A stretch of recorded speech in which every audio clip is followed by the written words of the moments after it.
નમસ્કાર મિત્રો, મા આશાપુરા ન્યૂઝ લાઈવમાં આપનું સ્વાગત છે. આપની સાથે હું જામ જયમલસિંહ જાડેજા અને મારી સાથે આકાશવાણીના કહી શકાય કે ઘણી બધી મંજિલો જોઈ છે, ઘણા બધા ઉતાર ચઢાવ જોયા છે એવા મનોજભાઈ સોનીને આપણે વાત કરશું. ને આજનો જે દિવસ છે એ પ્રસાર દિવસ છે અને પ્રસાર ભારતીની વાત કરીએ, આ રેડિયોની વાત કરીએ ત્યારે આપણે શરૂઆતમાં જે એમ કહેવાતા, ખુદ મારો અનુભવ છે કે જ્યારે એ સ્ટેશન શરૂ થાય ત્યારે એને 5 મિનિટ પહેલાં રેડિયો ચાલુ કરી દેવાનો. કારણ કે એની જે કર્ણપ્રિય જે ધૂન હતી, એનું ટ્યુન હતી, એ સાંભળવા માટે લોકો જે છે એ રેડિયો ચાલુ કરી દેતા.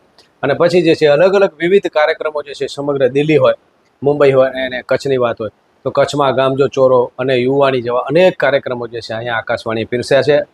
આપાતકાલીન પરિસ્થિતિમાં વાવાઝોડું હોય ત્યારે ટીવી અખબાર જ્યારે લાચાર થઈ જાય ત્યારે રેડિયો જે છે એ ત્યાં ગામ સુધી લોકોને એ સંદેશો પહોંચાડતો હશે કે તમારે એલર્ટ રહેવાનું છે. નમસ્કાર, તો વાત કરશું મનોજભાઈ સાથે. મનોજભાઈ, આશાપુરા ન્યૂઝમાં આપનું સ્વાગત છે. જી, આજનો પ્રસાર દિવસ એટલે કે તમારો દિવસ છે. આમ તો રોજ તમારા જ દિવસો છે, કારણ કે રોજ લોકોની સવાર જે છે એ ચા સાથે, રેડિયો સાથે થતી હોય છે અને અંતમાં જે છે એ ભજનો, સંતવાણી અને ખેતી વિષયક સમાચારો લોકો સાંભળી અને પોતાનો દિવસ જે છે વિરામ કરતા હોય છે. આજના દિવસનું મહત્વ શું છે? જી, ખૂબ ખૂબ આભાર જયમલસિંહભાઈ આપનો અને મા આશાપુરા ન્યૂઝનો. આજનો જે દિવસ છે વિશ્વ પ્રસારણ દિવસ, તો 1929થી આજ દિવસ સુધી આકાશવાણીની આ યાત્રા અવિરત ચાલી રહી છે. અને આપણે જે વાત કરી કે સવારનું સિગ્નેચર ટ્યુન જે છે એ વોલ્ટર કોફમેને, જર્મનીના હતા, એમણે બનાવેલું અને હજુ સુધી એ જ વાગે છે.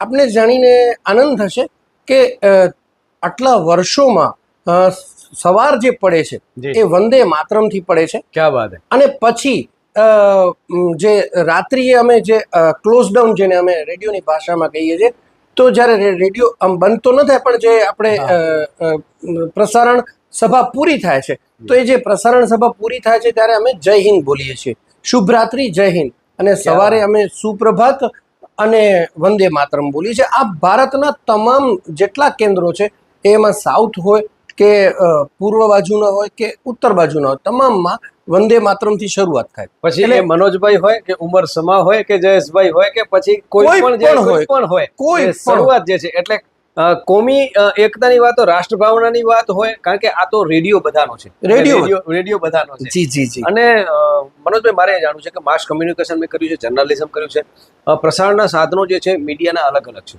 પણ રેડિયો શા માટે સ્ટ્રોંગ આજે પણ જે છે એ બન્યો છે? ને એમાંય પાછો જ્યારે મન કી બાત જ્યારે PM સાહેબે શરૂ કરી છે, એટલે ફરી પાછું જે કહી શકે કે જવાહરલાલ નહેરુ જે રેડિયોનો ઉપયોગ કર્યો એના પછી નરેન્દ્રભાઈ મોદીએ જે હમણાં આપણા વડાપ્રધાન જે કર્યો છે, તો મન કી બાત પછી રેડિયોનું ચલણ ફરી પાછું વધ્યું છે. લોકો રેડિયો વચ્ચે રાખીને ગામના ચોરાની જેમ બેઠા હોય છે. રેડિયો શા માટે ટકી રહ્યો છે? બહુ સારો પ્રશ્ન છે કે રેડિયો શા માટે ટક્યો છે. તો રેડિયોના ટકવાના મુખ્ય કારણમાં એવું છે કે બીજા જેટલા માધ્યમ છે, જેમ કે રેડિયો પછી ફિલ્મ આવી, એના પછી ટેલિવિઝન આવ્યું, ટેલિવિઝન પછી એન્ડ્રોઈડ ફોન આવ્યા, પણ આ બધામાં એવું છે કે એના માટે તમારે સમય ફાળવવો પડે છે, એટલે કે એની સામે બેસવું પડે. જ્યારે રેડિયો એવો છે કે વાગતું હોય અને એ જેમ કે અમારા જે સાંભળવાવાળા, એટલે જેને અમે લિસનર કહીએ અથવા તો શ્રોતા કહીએ, એ શ્રોતા ઘણા એવા હશે કે જેને મનોજ સોની કોણ છે ખબર નહીં હોય. ક્યાં વાત. કેમ કે તમારી સાથે બેસીને ચા પણ પીતા હશે, પણ એને નહીં હોય, કેમ પણ સતત એ ભુજ સાંભળતા હશે. તો એવા લોકો, એટલે ખાસ કરીને જે આર્ટિસ્ટ છે, જે કારીગર છે, જેમ કે અમારા રેડિયોના શ્રોતાઓ અમે કહીએ તો એ દરજી વધારે છે, જેમ કે એમાં સાયલેન્ટ હોય છે કામ, પણ લોહાર અમારા શ્રોતા નથી કે ગેરેજ વાળા અમારા શ્રોતા નથી. પણ સાંજે પાછા ઘરે જઈને સાંભળતા ઘરે જઈને. અત્યારે યાદ કરીશ મનોજભાઈ, આ તમારા ને મારા મિત્ર અશોક અદેપાલના મોટા ભાઈ, જે આપણે અત્યારે વચ્ચે નથી, ઓધવભાઈ, અને પોતે સાયન્સના ટીચર હતા. અચ્છા. રામણિયામાં સાયન્સના ગણિત, વિજ્ઞાન અને અંગ્રેજી ભણાવે સાહેબ. એમનું નિયમિત જે છે એ સાંજે આવી ગયા પછી એ બહાર નીકળવાનું ટાળતા અને રેડિયો જે છે એ નિયમિત સાંભળી અને પછી રાત્રે સુવા જતા. તો ઘણો એવો વર્ગ આજે પણ છે કે રેડિયો વગર જે છે એમની નથી સવાર થતી કે નથી સાંજ થતી. તો આ શ્રોતાઓને કઈ રીતે જે છે એ વિશ્વાસ બેઠો છે? એક બે વસ્તુ એમાં હું જોડીશ કે એક તો રેડિયો એટલે શું એમ કહેવાય કે રેડિયોમાં બે વસ્તુ એના કારણે રેડિયો કહેવાય કે આકાશવાણી કહેવાય. એક છે સમય. સમયમાં 1 સેકન્ડનો પણ ફેરફાર ન હોય. એક કહેવાય છે કે રેડિયો ટાઈમ. યસ, એટલે વ્યક્તિ નીકળતો કે આ રેડિયો ટાઈમ છે. એટલે અમે મીન્સ અમારી જે આ સંસ્થા છે એણે ક્યારેય સમયમાં બાંધછોડ નથી કરી. એ પછી ભૂકંપ હોય, ક્યાં વાત છે. કોરોના હોય કે ગમે તે હોય, સમય થાય એટલે એ સમયે બોલવું અને પાછું કેટલા સમયમાં એને બંધ કરવું. Very good. એટલે સમય મર્યાદા પણ જે છે એટલે જી એક સમય. અને બીજું જી બહુ અગત્યનું જે છે એ છે ભાષા. એ ભાષાનું જે કહી શકાય કે ભાષાનું સંવર્ધન કરવું. હમણાં જ હું નામ ભૂલી ગયો, થોડા સમય પહેલા અમારા એક ડીજી એટલે કે અમારા ડાયરેક્ટર જનરલ એ હમણાં બોલ્યા હતા, જાહેરમાં બોલ્યા હતા કે આજે પણ અમિતાભ બચ્ચન આકાશવાણીમાં ફેલ થયેલા છે. એમણે એમ કહેલું જાહેરમાં કે આજે પણ અમિતાભ બચ્ચન જો આકાશવાણીમાં ઓડિશન આપશે તો અમે એને આજે પણ ફેલ કરશું, કેમ કે એ નમસ્કાર બોલે છે, એ નમસ્કાર નથી બોલતા. નમઃ ઇતિ સહ કરો એટલે કે તો એને નમસ્કાર કહેવાય. તો એ અમે આજે પણ અમે નો ભેદ અમે નથી ચલાવતા. તો શ જ બોલવાનો, સ તો એ ભાષાને, પોતાની માતૃભાષાને દરેક કેન્દ્રએ સાચવીને બેઠા છે. ગુજરાતી ભાષા તમારે જો ઇવન તમે નામ સાંભળ્યું છે, ઘણા જે કાર્ટૂન આર્ટિસ્ટ છે એ જે 2-3 સારા સોનલ કૌશલ કરીને છે, એને એક ઇન્ટરવ્યુમાં કહ્યું હતું કે જ્યારે તમને ભાષા શીખવી હોય તો તમારે રેડિયો સાંભળવો જોઈએ, આકાશવાણી સાંભળવું જોઈએ. એટલે આમાં એક એ કદાચ કહી શકાય કે ભલે એના કારણે અમને ઘણું ગુમાવવાનું આવ્યું છે. ઘણીવાર લોકો ચાળા પણ પાડે છે કે રેડિયોનો એક પણ એની મિમિક્રી પણ એને ક્યારે પોતાની તો છે શાશ્વત સનાતન છે એમ કહી શકાય. અને મિત્રો, હું પોતે ગુજરાતીનો સ્ટુડન્ટ છું. ડોક્ટર દર્શનાબેન ધોળકિયા, ડોક્ટર ધીરેન્દ્ર મહેતા પાસે ભણ્યા છીએ. એટલે કે અમે સસલું બોલીએ અને શરણાઈ બોલીએ, એમાં જો એ કદાચ પકડી લે એમ. અને અમારા શ્યામગર સાહેબ જે છે એ અમને રાષ્ટ્રગીતે ગણાવતા, જ્યારે એ અમે પ્રાર્થના ગીતમાં ગાઈએ તો એમાં સેજ ભૂલ હોય ત્યારે એ બહુ જે છે ગુસ્સે ભરાતા. તો આ એક એમની એક પકડ હતી. પણ એને ખરેખર મજાક નહીં, પણ જો તમે એની અંદર ઘરેડમાં એ જે કહી શકાય કે મીટરમાં નહીં આવો તો ઘણું બધું ગુમાવવાનું આવશે. કારણ કે એની અંદર આપણી અંદર શિસ્ત નથી. શિસ્ત અને સંયમ ન હોય એટલે વ્યક્તિ સ્વચ્છંદ બની જતો હોય. એટલે આપણે સ્વચ્છંદતામાં ઘણું બધું ખોઈ બેઠા હોય છે. આજના સમયમાં તમે વાત કરી કે એન્ડ્રોઈડ ફોન આવ્યો, સ્માર્ટફોન આવ્યો, પણ આજે હું જ્યારે કારમાં અમદાવાદ જાઉં છું કે રાજકોટ જાઉં છું ત્યારે સાંભળું રેડિયો જ છું. અને એમાં કચ્છમાં 103.7 અને ઘણું બધું જે છે એની અંદર તમને સમાચારના માધ્યમથી મળતું હોય છે. તો આધુનિકરણ રેડિયોનું કઈ રીતે? આધુનિકરણ પણ થઈ રહ્યું છે. અત્યારે આપણે વાત કર્યું તો જે FM તો છે જ અમારું સામત્રામાં, અને હવે 20 કિલોવોટ ઓગસ્ટ મહિનામાં શરૂ થઈ રહ્યું છે, લગભગ થઈ જશે. એ આપણા ભુજના જ નિગમભાઈ ઉપાધ્યાય છે, સંભાળે છે. રાજકોટ છે અત્યારે અને એના હેડ છે. અને એમાં દર્શકોને શું મળશે, યુથને શું મળશે? એટલે એમાં જે FM છે વિવિધ ભારતી, એ હવે વધુ સારી રીતે સંભળાશે. અત્યારે 5 કિલોવોટ હતું, એટલે હવે એની રેન્જ વધશે. એટલે FM હવે તમે સારી રીતે સાંભળી શકશો. આ ઉપરાંત અમારું આકાશવાણી ભુજમાં પણ અમારી એન્ડ્રોઈડ એપ્લિકેશન છે, ન્યૂઝ ઓન એર, અને ગૂગલમાં પણ તમે ગાર્ડન રેડિયો અથવા તો કોઈ પણ જગ્યાએ all India radio Bhuj live લખો તો તમને લાઈવ આકાશવાણી ભુજ ગૂગલમાં સંભળાય. એટલે રેડિયો લેવાની જરૂર નથી, મોબાઈલ હવે લેવાની જરૂર નથી. એટલે મૂળ વાત એ છે કે આજે વિશ્વ રેડિયો દિવસના દિવસે મારે જે કહેવાનું છે કે અત્યારે વિશ્વમાં મૂળ જે વાત છે કે આર્થિક અસમાનતા છે, કે કોઈક પાસે એક વસ્તુ વધારે પડતી છે ને કોઈ પાસે સાવ ઓછી છે. તો એના પાસે ઓછી એટલે છે કે એની પાસે માહિતીનો અભાવ છે. ક્યાં વાત! તો એ અભાવને દૂર કરવા માટે એ સક્ષમ નથી કે 25 થી 30 હજારનો કે 10 હજારનો એન્ડ્રોઈડ મોબાઈલ લઈ શકે માણસ.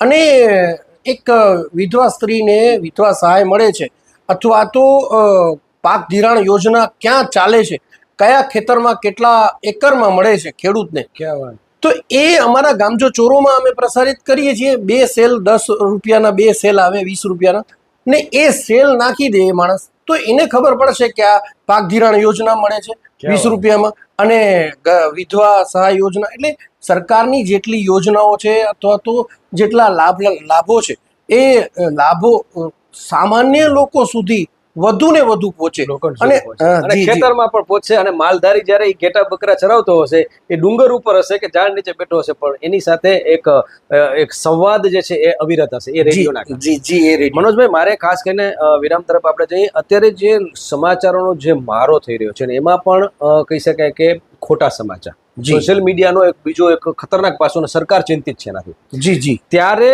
રેડિયો એટલે એમ કે છે કે આ સાચા જ સમાચાર, એક વિશ્વસનીયતા જે છે તમે જાળવી રાખી છે. તો એનાથી આ દર્શકોને શું મેસેજ આપશો? કારણ કે ઘણા બધા જે વોટ્સઅપ યુનિવર્સિટીમાં એટલું બધું ન મોકલવાનું લોકો મોકલાવે છે, ન જોવાનું જુએ છે અને પરિણામ સ્વરૂપે એનું માનસિક જે અસ્વસ્થતા એ પણ વધી છે અને લોકો અત્યારે મનોચિકિત્સક ખૂબ ચિંતામાં છે કે જો આવું ને આવું રહ્યું, વધુ પડતો જો ઉપયોગ થયો અને ખોટી માહિતી જો ભેગી કરી તો લોકો વિક્ષેપ પણ થઈ શકે છે. ત્યારે રેડિયો એને કઈ રીતે બચાવી શકે છે? બહુ જ સારો પ્રશ્ન છે. મૂળ વાત એ જ ફરીને આવે છે કે વિશ્વસનીયતા, જેમ કે પછી એ ભાષાની હોય કે કન્ટેન્ટની હોય, એ અમે ક્યારે કન્ટેન્ટ જે છે એ એવા નથી લેતા કે ભાઈ કોઈ ગામમાં દેશી દારૂ પકડાયો કે તલાટી લાંચ લેતા પકડાયો. એ વાત ખોટી છે, બરોબર છે, પણ એક વિશ્વસનીયતા, એક જે રેડિયોનું એક માન છે કે એક કહેવાય કે આ સમાચાર રેડિયોમાં આવ્યા તો એ સાચા જ હશે.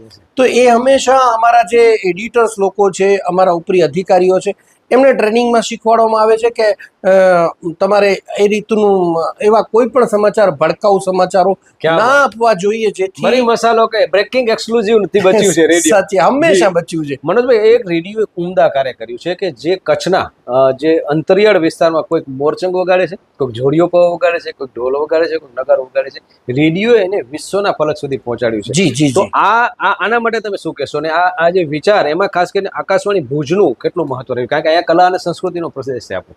જી આપણા સુલેમાન જુમા જે પેરિસમાં ઇન્ડિયા ફેસ્ટિવલમાં વગાડવા ગયા, નોબત વગાડવા ગયા, પછી આપણા જે જતમુસા ગુલામ જોડિયા પાવા વગાડવા વિદેશોમાં જતા, સિદ્દીક મીઠન જત જે સુરંદો વગાડતા, તો એ લોકોને અહીંયાથી પછી અમે ભારત સરકારને એ રીતે એ લોકો વિદેશ મંત્રાલય દ્વારા લઈ જતા, આકાશવાણીથી જ જતા એ લોકો.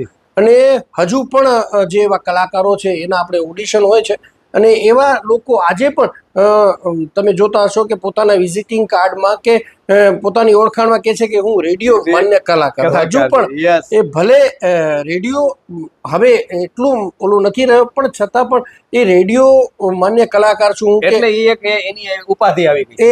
હા, અને એ કેમ કે રેડિયોનું ઓડિશન એ બહુ ટફ હોય છે, એમાં ઘણા બધા લોકો પાસ નથી થતા, એટલે એની જરા એ હજી એટલું રાખ્યું છે અને એ રહેશે જ, મને એમ છે. ક્યાં વાત જી. તો મિત્રો, ખરેખર ખૂબ મજા પડી વિરામ તરફ. અને હવે આકાશવાણી કહી શકાય કે ભુજમાં જ્યારે આપાતકાલીન, અને આપણો જે છે એ દરિયાઈ વિસ્તાર, અહીંયા રણ પણ છે, ડુંગર પણ છે, દરિયો છે, ત્યારે મનોજભાઈ એવી સ્થિતિ કોઈ તમને યાદ હોય પર્ટિક્યુલર તમારો અનુભવ? રાવલ સાહેબ અત્યારે આપણી સાથે નથી પણ એમના જે છે માર્ગદર્શનથી અત્યારે ઇન્ટરવ્યુ થઈ રહ્યું છે. તો મારે એ જાણવું છે કે આકાશવાણીએ કચ્છને ઘણું બધું આપ્યું છે, પણ જ્યારે આ વિકટ પરિસ્થિતિઓ, ભૂકંપ હોય ત્યારે પણ ખૂબ મહત્વની છે, કારણ કે ત્યારે બધું જ કનેક્ટિવિટી આપણી બંધ થઈ ગઈ હતી. ત્યારે શું કામ કર્યું બિપોરજોય? અને ઘણા બધા એવા જે છે જોખમી એવા કહી શકે કે વાવાઝોડા પણ આવ્યા અને દરિયાઈ જે છે તુફાનો પણ આવ્યા, ત્યારે રેડિયોની ભૂમિકા શું રહી? બહુ જ સારી વાત કરી જયમલસિંહભાઈ. ઘણા બધા તકલીફો આવી જ્યારે કચ્છમાં 1998નું વાવાઝોડું આવ્યું, ત્યારે જયેશભાઈ હતા, અમારા યોગેશભાઈ પંડ્યા હતા. પછી ત્યારે કંડલા જઈ અને અમે એનું રેકોર્ડિંગ કરેલું અને બ્રોડકાસ્ટ કરેલું. પછી 2001માં ભૂકંપ આવ્યો ત્યારે અમારા આકાશવાણી પરિવારમાંથી ઘણા લોકોએ પોતાના જીવ ગુમાવ્યા, અને જે જયેશભાઈના પરિવારમાંથી 3 જણા ગયેલા અને ડ્યુટી કરેલી, ને એ જ સમયે અમે અહીંયાથી પ્રસારણ કરેલું. ત્યારે તો કાંઈ જ નહોતું, તમને ખબર છે. પછી હમણાં બિપોરજોય વાવાઝોડું આવ્યું ગયા જૂન મહિનામાં, તો ત્યારે તો હું એનો સાક્ષી છું, સમાચાર વિભાગ અને અમે બધા સાથે મળી અને આખી રાત ઓવરનાઇટ અમે કામ કરેલું. તો જ્યારે આવી કોઈ પણ પરિસ્થિતિ આવે છે ત્યારે લાઇટ નથી હોતી, છાપું બીજે દિવસે પહોંચે, તો એ માત્ર 2 સેલથી રેડિયો પહોંચી જતો હોય છે. અને ત્યારે અમને કલેક્ટર સાહેબ યાદ કરતા હોય છે કે ભાઈ રેડિયો વાળાને બોલાવો જલ્દી, ને ખોટી અફવામાં લોકો ન જાય, સાચા સમાચાર એમને મળે કે કાંઈ છે. જી. તો મિત્રો, વલ્લભભાઈ યાદ આવી ગયા, સરદાર વલ્લભભાઈ પટેલ જ્યારે એ પ્રેક્ટિસ કરતા હતા અને કેસ ચાલુ હતો એ દરમિયાન પરિવારના એક સભ્યનો જ્યારે મૃત્યુના સમાચાર આવે ત્યારે એ કેસ સંપૂર્ણ કરીને પછી જ જે છે જાય છે. તો આવા કર્મનિષ્ઠ આ સંત્રીઓ છે, આ શરતના સંત્રીઓ છે બધા. અને જયેશભાઈને પણ આ મને બનાવ જે છે બન્યો એ મને ખબર નથી, પણ આજે મનોજભાઈ વાત કરી કે આટલી મોટી ઘટના બની ગઈ છતાંય પણ જે છે પોતાની ફરજ જે છે અહીંયા આવીને જે છે નિભાવી. તો આવા કેટલાક કર્મનિષ્ઠ જે છે એ લોકોના કારણે આપણે રેડિયો જે છે આપણા સુધી પહોંચતો હોય છે. અંતમાં એક જ પ્રશ્ન મનોજભાઈ, ખાસ કરીને યુથ માટે, ભવિષ્ય માટે, એજ્યુકેશન માટે, શિક્ષણ માટે અને ખેતી માટે તો ખૂબ સારું કરીએ છીએ. શું છે વિઝન રેડિયો જે છે 2024માં પણ અડીખમ જે છે એ ઊભો રહ્યો છે અને ભવિષ્યમાં પણ રહી શકે? એટલે યુથ માટે ખાસ તો હું એ કહીશ કે જે તમે કોમ્પિટિટિવ એક્ઝામ જ્યારે આપતા હો તો સ્પર્ધાત્મક પરીક્ષા માટે રેડિયો એ શ્રેષ્ઠ વિકલ્પ છે. ભાષા શુદ્ધિ માટે શ્રેષ્ઠ વિકલ્પ છે. જ્યારે તમને અંગ્રેજીમાં તકલીફ પડે છે તો અમારા એવા લગભગ ન્યૂઝ એવા છે કે જેમાં પહેલાં હિન્દીમાં સમાચાર આવે ક્યાં વાત! અને પછી તરત અંગ્રેજીમાં આવે, અથવા તો પહેલાં અંગ્રેજીમાં આવે પછી હિન્દીમાં આવે. તો તમને જ્યારે અંગ્રેજી શીખવું હોય તો તમે આ બંને ન્યૂઝ સાંભળો. Yes yes. તો એના કારણે યુથને અમે કહીએ કે તો તમારું જે અંગ્રેજી છે એ પણ સારું જશે. સાથે સાથે ભાષા શુદ્ધિ એ અમે એ રેડિયોની દાદાગીરી છે ને રહેશે જ. ક્યાં વાત! કે ભાષા તો એ રેડિયો પાસે હંમેશા રહેશે જ અને એ રાખી છે. એના કારણે ઘણી વખત એવું પણ થયું છે કે રેડિયો નીચે ગયો છે પણ ભાષાને ક્યારે નથી છોડી. ક્યાં વાત હે! તો રેડિયો ક્યારે પણ જે છે એ નીચે નહીં જાય, કારણ કે જ્યારે એ સ્વયં હોય એની અંદર શિસ્ત હોય એટલે એ ચોક્કસ જે છે એ જી. ટકી રહ્યો છે. અને મનોજભાઈ અને સમગ્ર ટીમનો માન્યુઝ દ્વારા ખરેખર હું અભિનંદન આપીશ કે આજે પણ રેડિયો જે છે એ ટકી રહ્યો છે. અને જ્યારે કોઈ પણ, કારણ કે માસ કમ્યુનિકેશનમાં અમને ઘણા બધા જે છે અભ્યાસક્રમો આવતા કે ટીવી છે, અખબાર છે, સોશિયલ મીડિયા છે, રેડિયો છે, પણ રેડિયો જે છે એ એની મૂળસાઈ, જે મનોજભાઈ વાત કરી, એ મૂળસાઈ અવિરત છે અને અવિરત રહેશે. ફરી એકવાર આપ સૌનો આભાર. ગમ્યું હોય તો ચોક્કસ એને શેર કરજો, લાઇક કરજો અને કમેન્ટ્સમાં જરૂર જણાવશો, જેથી કરીને તમારા પ્રશ્નો નેક્સ્ટ ટાઈમ જે છે એ આકાશવાણી ભુજને અમે પહોંચાડી શકીએ કે આપ શું ઈચ્છે છો. તો નીચે કોમેન્ટ્સમાં જરૂર જણાવશો. ફરી એકવાર મનોજભાઈનો આભાર. હું જયમલસિંહ જાડેજા, મા ન્યૂઝ કચ્છ, ગુજરાત.